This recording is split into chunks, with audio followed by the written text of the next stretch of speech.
What do you do after a car accident? Well, the very first thing you should do is call 911. At the scene of an accident or an injury event, there's a lot of chaos going around. There's loud noises, there's debris sometimes, there's smoke. It's a very chaotic environment. And what you really want to do is bring in somebody who's trained to deal with that environment, who's an expert in dealing with that environment. And that's what law enforcement is trained to do. They see hundreds of these crashes. It's great to have that calm voice of reason to kind of guide you through the process there at the scene of the accident, because it's scary. Nobody knows what to do for an accident because nobody planned for an accident, right? So really, you want to call law enforcement, have them get out there, preserve the scene, help guide you in that immediate aftermath after the crash.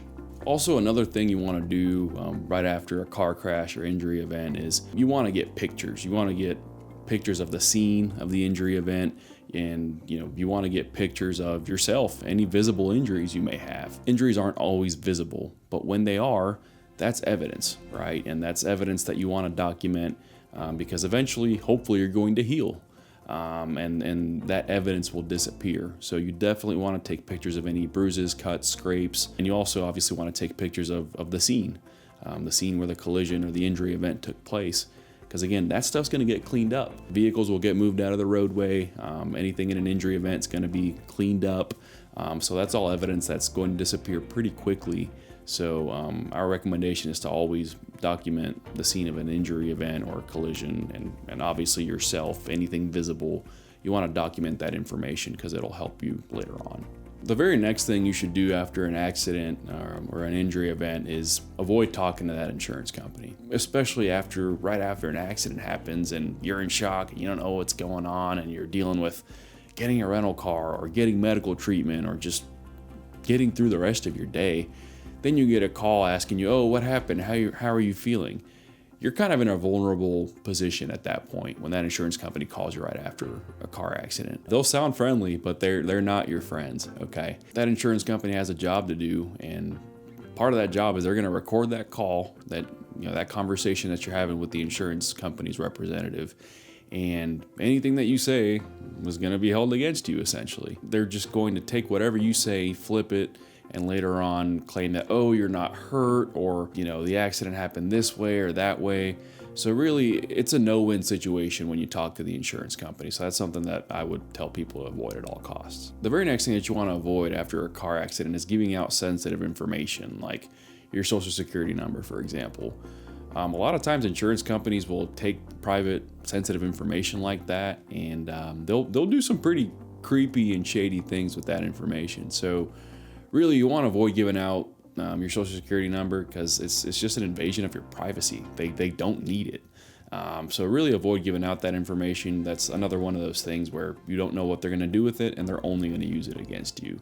It's no benefit to you whatsoever. After an accident, while you want to avoid talking to the insurance company about your injuries, you can talk to them about your property damage and getting your car fixed and things of that nature. And here's why. There's two parts to a car crash. There's the bodily injury part of the claim, and then there's the property damage part of the claim. You don't need a lawyer for the property damage part of it. That's just getting your car fixed. That's typically pretty straightforward, and you don't need a lawyer to get involved. But you do need one, obviously, for the injury side. That's the more important parts. Getting your health and getting compensated for any injuries you sustained. So after a car accident, don't talk to the insurance company about your bodily injury side, the bodily injury claim, but do talk to them about the property damage side and getting your car fixed. That's okay.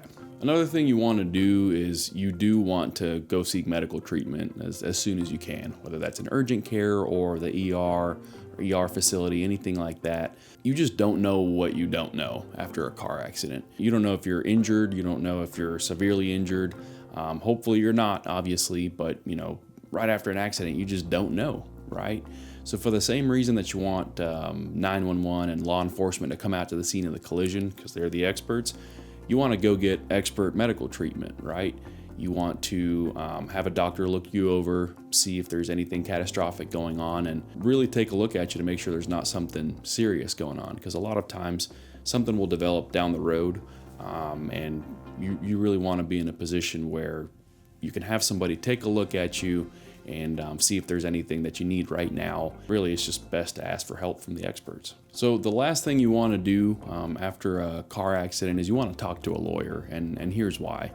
A lawyer can help guide you through the process and help you understand what your rights are under Texas law. And that's what we're all about here at FVF, is educating people and being transparent with them and letting them know what they're up against. And we try to have those conversations in a no pressure environment. We're not trying to sell you.